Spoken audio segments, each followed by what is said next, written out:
Good news, ma'am, sir. Okay na po si Kokoy. Pwede niyo na po siyang ilabas. Talaga ba, Dok? Valerie, narinig mo yun? Makakalabas na daw yung anak natin. Yes! Magaling na si Kokoy! Thank you po naman!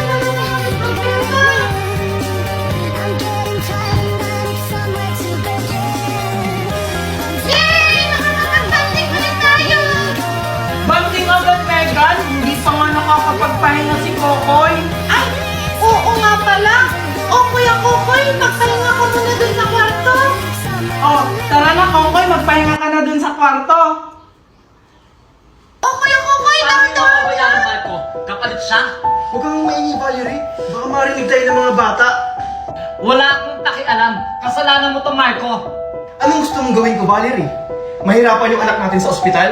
Eh, ginawa ko lang naman yun para sa anak natin. Ang daming pwedeng paraan, Marco. Bakit ayun pang ikakasira ng pamilya natin? Hindi mo ba yun naisip? Di mo kasi ako naiintindihan. Pero inisip mo ba kami? Mami! Nag-aaway po ba kayo ni Daddy? Ah, hindi anak. Nag-uusap lang kami ng mami mo. Wala to mga anak. O sige na, magpahinga na kayo. Magpapahinga na rin ako. Good morning, Ma! Asan si Mommy? Nasaan si Daddy? Siguro, hindi lang sila nagkakaintindihan. Akala ko, magiging masaya tayo ulit. Bakit kaya sila nag-aaway? Siguro, dahil to sa akin? Oh, tanghali na. Ba't kayo na kayo gumising? O ito, pagkain nyo. Mommy! Oh, ano iniyak-iyak nyo dyan? Kumain na kayo, malilate na kayo sa school. Mami, hindi mo ba kami ihahatid? Oo nga, Mommy. Alam niyo naman na meron akong ginagawa dito, magpapahatid pa kayo. Ang lalaki niyo na, kaya niyo na yung sarili niyo. Pero Mommy, sanay kami ihatid mo kami sa inyo! May tama na! Di ba sabi ni Mami, bawal sumagot sa mga magulang? Abang bata ka, sumasagot ka na. Megan, tara na. Dahan-dahan, anak. Manda talaga sa akin, Junjun na yan. Ano ba kasi nangyari? Megan, okay ka na ba? Mukha ba akong okay? Tingnan mo nga kung anong ginawa mo sa akin, no? Wala kang yang bata ka. Wait lang, Valerie! Junjun, ano ba kasing ginawa mo? Bakit nabilis si Megan?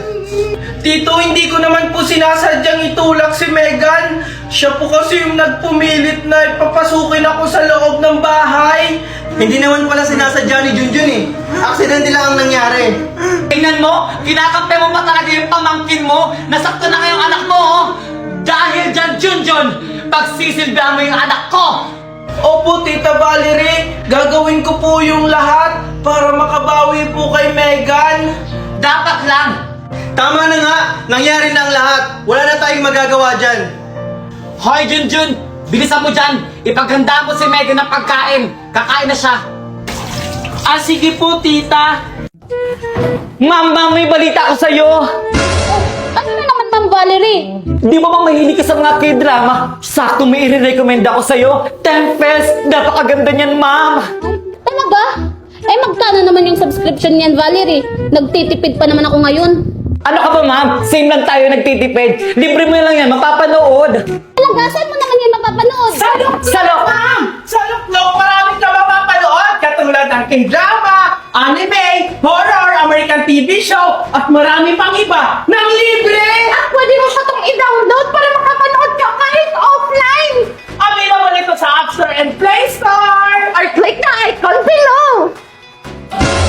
Makamatay ako sa bulan sa inyo! Grabe kayo mga bata, kayo hindi mo lang kayo nagpapasabi. Sorry, ma'am! Pero ang pakay po talaga namin dito, ma'am, is magsusumbong po kami. Si Junjun po kasi kinulong nila Marco sa stock room para hindi makapag-speech sa assembly meeting. Ano? Pero bakit nakapagsalita ka, Junjun?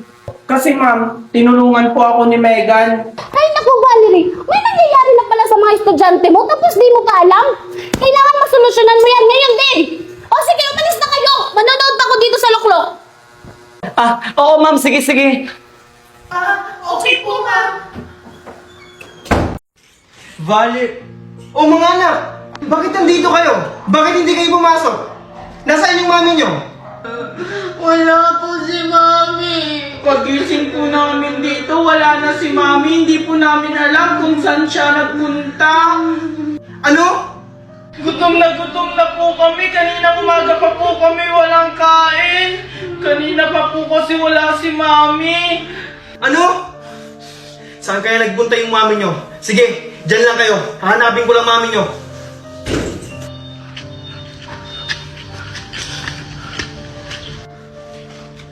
Oy pare, siya. Umare, ba't gantong oras na sinalasing ka? Wala ka nang pakialam pare. Madami kasi akong problema. Mukhang ang laki ng problema mo, Maria. Nasaan ba si Pare Marco? Andun sa kanyang amo, nagpapakasaga. Umare! Nasaan kaya si Valerie? O Valerie, mukhang hindi mo na kayo maglakad ah. Ihahatid na lang kita. Dahil, ihahatid na lang kita. Sino kaya yung kasama ni Valerie? Walang niya ka! Marco, O pare, ba't mo naman ako sinapak? Oh, paring Naldo, pasensya ka na. Bakit mo kasi kasama si Valerie? Ano ba, Junjun? Nagugutom na ako! Bilisan mo! Eto na Megan! Eto Megan yung pagkain mo. Ayoko na! Bakit ayaw mo Megan? Si Mami mo yung nagluto niyan. Sabi sa akin yan daw yung ipakain ko sa'yo. Anong pakialam mo ba? Ayaw ko nga yan eh! Kailangan mong kainin yan, Megan, para lumakas ka at mabilis gumaling yung pilay mo sa braso. Wala akong paki! ano naman yung Junjun? Baka mo sinisigawan si Megan. Hindi po Aling Valerie, hindi ko po siya sinisigawan, pinapakain ko po siya. Ayaw niya pong kumain. Sinungaling ka talaga, Junjun! Mami, hindi talaga yan totoo! Gusto ko talagang kumain, pero hindi ako sinusubuan ni Junjun! Hindi po totoo yun, Tita Valerie. Ayaw niya po talagang kumain. Ikaw sinungaling, Junjun! Ikaw talaga! Hoy! Tumahimik na kayong dalawa! Ikaw, Junjun, subuhan mo si Megan! Hoy Mare, tara na, tong-its na tayo. Ayusin mo lang, Junjun, ha? Ko? Wala kang iyang bata ka! Ito po yung tita. Walang iyang bata ka! Kaya ka pala pumunta dito para makagawa ang lahat ng ari-arian na dapat para sa amin! Tita, wala po akong alam dyan. Kahit tita, gusto wala akong pamana na para sa iyo sa amin! Ano to, Marco? Tama na, Valerie! Junjun, okay ka lang? Ano ba kasi yan, Valerie? Ano ito? Ha? Ha? Ayan, basahin mo! Bakit ka ganun, Marco? Akala ko ba kami yung tagapagmana? Ba't mas pinili mo yan si Junjun kesa sa amin, Daddy? Eto ba? Kaya kayo nagkakaganyan? Ikaw, Valerie, kaya mo lang pala ako minahal dahil sa mga ari-arian na ipapamana ko? Hindi, Marco! Wala akong takalang sa pamana na yan! Ang sa akin lang, bakit napunta lahat ng pamana sa bastardo mong anak? Hindi ito maaari, Megan. Kailangan may gawin tayong paraan.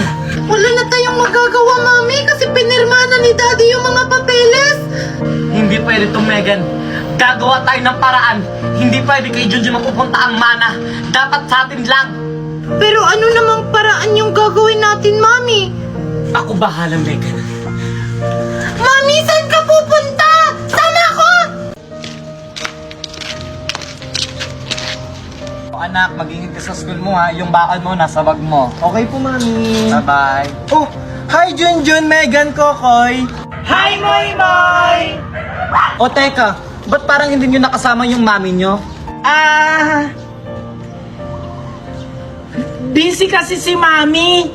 Ganun ba? Nasanay lang kasi ako na hinatid kayo ng mami nyo. Hindi na sila hinahatid, Mami, kasi yung mami nila ng lalaki na. Hindi totoo yan! Sinabi kaya sa akin ng kaklase ko na kapitbahay nyo. Anak, tama na! Sinabi hindi totoo yan! Walang iya ka mga mana! Bakit mo sinuntok yung anak ko? Anak ko, okay ka lang ba? Hindi na lalaki yung mami ko! Anak, kayong mga bata kayo, siguro totoo ang sinasabi ng anak ko. Ipapa-principal office ko kayo! Yung anak mo kasi, ang bata-bata pa, pero chismoso na! Parang ikaw! Chismosa! Chismosa! Bata ka? Sige, subukan mo saktan yung kapatid ko! Mami, my guard! Pasalamat ka. May araw ka rin. Akala ko ba maayos yung trinabaho nyo? Bakit nandiyan si Junjun? Bakit nakalabas siya sa stock room? Sinasabi ko na nga ba na kayong tatlo ang may pakana kung bakit nakulong si Junjun doon sa stock room? Hindi ko to papalampasin. Isusumbong ko kayo sa principal. Lalo ka na, Marco, para ma-disqualify ka. At bakit? May ebidensya ba? Eh di magsumbong ka, Megan. Bakit? Paniniwalaan ka ba ng principal? Eh wala kang ebidensya? Oo nga, masyado kang mapagbintang. May ebidensya ko. Nakita ng dalawang mata ko. Hindi ako papayag na hindi nyo pagbabayaran ang ginawa nyo kay Junjun. Gusto mo ako magbayad? Kayong dalawa, ayusin nyo. Kailangan hindi to makaabot kay ma'am at sa principal. Ano ka ba, Marco? Huwag kang mag-alala. Kayang-kaya natin si Megan tsaka si Junjun. Oo nga, Marco. Masyado ka namang kinakabahan. Hindi ako natatakot. Baka nakakalimutan nyo na kayong dalawa lang yung gumawa. Good morning, class! Good morning, ma'am! May good news ako sa inyo. Excited na ba ang lahat? Quiet! Eto na, sasabihin ko na. Ngayong darating na next week, meron tayong gaganapin na Family Day! Ma'am, required po ba nakasama yung mami at daddy? Paano yan? Hindi makakasali si Junjun. Oo nga, ma'am. Wala silang mami.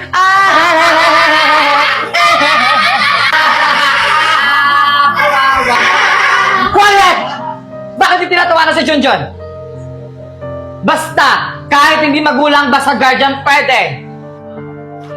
Junjun, sasali ka pa ba sa family day? Oo naman, Moy! Bakit ka sasali hindi ka naman bagay doon? Kasi wala kang mami. Ano naman, may daddy naman akong a-attend Family day nga dapat merong daddy at mami. Hindi yun para sa buong pamilya, para yun sa lahat ng estudyante. Nakakahiya kaya yun kasi hindi kayo kumpleto. Wala kayong mami, kami meron. Kanina ka, Ma'am Jun! Naalala mo ba yung sinabi ni Daddy? Huwag kang magpapapekto sa sinasabi ng iba. Ito kasi nakakapikon na! Hayaan mo na, Junjun, tara na! Hi, Megan! Alam mo na ba na meron magaganapin na family day sa school natin? Oo, Tasha. Ay, ready ka na ba? Oo naman. Paano ka naman magiging ready? Wala ka namang mami. Ano naman? May daddy naman ako. Daddy mo lang, dapat nga mami at daddy kasi family day yon. Okay lang naman yun. At least may guardian. Andyan naman si daddy. Patawa ka ba? Daddy mo gagawin mo mami. Huwag ka naman kaya umatin, hindi ka naman kasi bagay doon. Ganon? Tulong! Tama na, Megan! Tama na! Magsama-sama kayo! Mawalang tanay! Ano sabi mo? Tama na, Megan!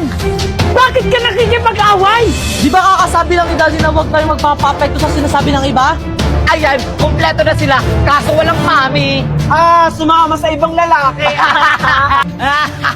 Huwag pala muna ngayon. Nakakampikon na kayo, Kokoy!